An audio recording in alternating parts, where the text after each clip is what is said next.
सुप्रभात बच्चों, कैसे हैं आप सब बच्चों। हम पाठ 15 का अभ्यास पढ़ रहे थे। पाठ का नाम है बेटा मातुल चंद्र है, ठीक है, चंदा मामा। तो आज वो कंप्लीट हो जाएगा, ध्यान से समझना सभी। जो प्रश्न 6 है, ये बीच का जो प्रश्न है बेटा वो नहीं करवा रही हूँ मैं, 5 नंबर वाला। तो अब ये 6 वाला देखो, रिक्त स्थानानि पूर्यत। यहाँ पर बच्चों आपको खाली स्थान भरने हैं। तो पहला देखो, जगन्नाथपुरी कुत्र अस्ति। जगन्नाथपुरी एक जगह का नाम है बेटा, जगन्नाथपुरी। कुत्र का मतलब कहाँ, अस्ति मतलब है। जगन्नाथपुरी कहाँ है, जगन्नाथपुरी कुत्र मतलब कहाँ, अस्ति मतलब है। और पीछे क्वेश्चन मार्क है, मतलब प्रश्न पूछा गया है जगन्नाथपुरी कहाँ है। यहाँ कुत्र जो शब्द है वो आपका खालिस्तान में भरा जाएगा। अगला है त्वम कदा पुरीम गमिष्यसि। त्वम मतलब बेटा तुम, कदा का मतलब कब, कदा का मतलब कब। यहाँ कुत्र का मतलब है बेटा कहाँ, ठीक है। और तुम कब, पुरी मतलब पुरी, गमिष्यसि मतलब जाओगे, तुम पुरी कब जाओगे। ये पुरी जगन्नाथपुरी के बारे में बात हो रही है कि तुम पुरी कब जाओगे। गमिष्यसि भविष्य काल का शब्द है ये, गमिष्यसि। गम का मतलब जाना और गमिष्यसि जाओगे। अगला है गंगा नदी कुतः प्रवहति। गंगा नदी, गंगा जो नदी है, कुतः का मतलब कहाँ से। कुत्र का मतलब बेटा बताया था कहाँ, और कुतः का मतलब कहाँ से। प्रवहति मतलब बहती है। गंगा नदी कहाँ से बहती है। अगला है तव, तव स्वास्थ्यम कथम अस्ति।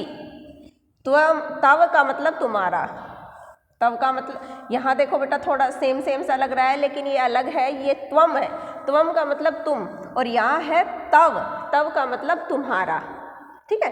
त्वम मतलब तुम, तव मतलब तुम्हारा। स्वास्थ्य तुम्हारा जो स्वास्थ्य है, कथम अस्ति कैसा है। कथम मतलब कैसा, अस्ति का मतलब होता है बेटा है, कैसा है, तुम्हारा स्वास्थ्य कैसा है। अगला वाक्य वर्षा काले।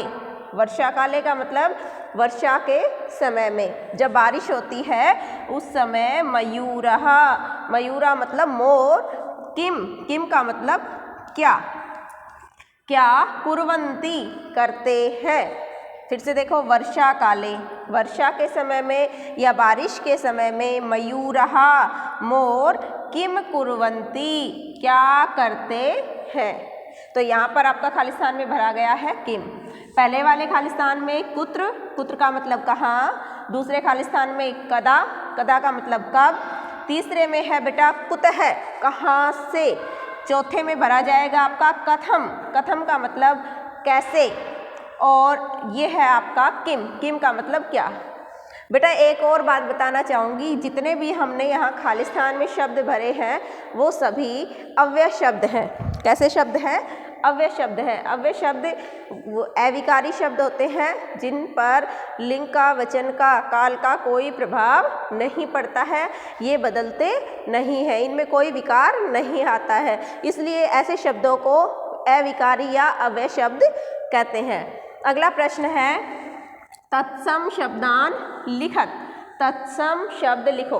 तत्सम दो तरह के शब्द बताए थे मैंने पहले भी, तत्सम और तद्भव। तत्सम शब्द कौन से होते हैं, संस्कृत के जो शब्द यूं के यूं हम हिंदी में जब प्रयोग करते हैं, या संस्कृत के एक तरह से मान लो बेटा संस्कृत के शब्दों को तत्सम शब्द कहा जाता है। और जब उन तत्सम शब्दों का थोड़ा रूप बदल कर हिंदी भाषा में प्रयोग किया जाता है तो ऐसे शब्दों को तद्भव शब्द कहा जाता है बेटा। तो यहाँ पर आपको, यहाँ पर हिंदी के शब्द दिए गए हैं, अर्थात तद्भव शब्द दिए गए हैं, और इनके आपको तत्सम शब्द बनाने हैं। अर्थात कहने का मतलब आपको इन शब्दों की संस्कृत लिखनी है, ठीक है। तो पहला शब्द है आपका मामा। मामा को हम संस्कृत में क्या बोलेंगे, मातुलः। क्या बोलेंगे, मातुल। अभी पूरा पाठ पढ़ा है हमने चंदा मामा का, तो यहाँ पर मामा शब्द की संस्कृत हमने क्या पढ़ी बेटा, मातुलः, ठीक है। तो मामा का तत्सम शब्द, संस्कृत वाले शब्द को क्या बोलेंगे हम? तत्सम शब्द।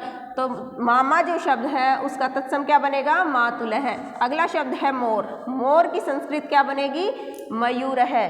तो इसलिए तत्सम शब्द क्या बना बेटा? मयूर है। तारा, तारा शब्द है उसकी संस्कृत बनेगी तारक है, मतलब ये तत्सम शब्द है और ये तद्भव शब्द है। अगला है कोयल। कोयल की संस्कृत है कोकिल है। कोकिल है मतलब कोयल।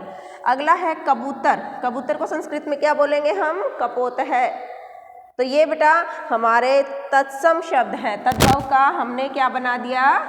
तत्सम। देखो मामा मातुल है, मोर का मयूर है, तारा का तारक है, कोयल का कोकिल है और कबूतर का कपोत है। तो बेटा यहाँ पर आपका ये जो 15वां पाठ है मातुल चंद्र है ये कंप्लीट हो गया है। आशा करती हूँ आपको समझ आया होगा। धन्यवाद।